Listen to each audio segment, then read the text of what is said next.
Allah telah melihat dosa-dosa yang dilakukan manusia, dan Dia kecewa dengan dosa manusia, tetapi hatinya tergerak untuk mengampuni dosa mereka. Marilah kita dengarkan liturgi ini.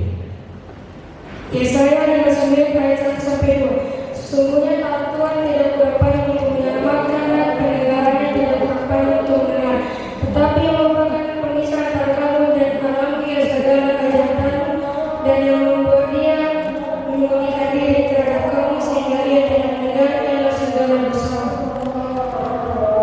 Yesaya 60 ayat 1-2. Idama dada nahuran raja kami Jehovah lawan mengurupi hamu jalan dan mahapa pingolna semar benege apa jalan bangunan tahe sembilan manusia adalah bangunan jalan apa bersamuna mengudi bobina berdopon kamu membahas dari tangiman ibadah kamu.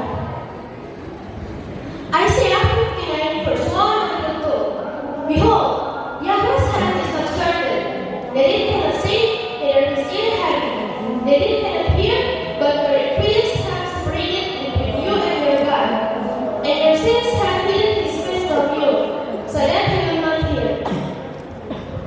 Yesaya 63 ayat 9. Dalam segala kesesakan mereka, bukan juga mereka dia sendiri yang melakukan mereka. Dialah yang menebus mereka dalam kasihnya dan belas kasihannya. Dialah yang mengangkat dan mengirim mereka selama kehidupan. Yesaya 60 ayat 3. Binasa harokatan nasida do ibarat adalah jalan selani menghina di paluan nasida siang mengalami jalan doacian pengalaman ibarat paluan nasida jalan kita nasida jalan dan akan kali siang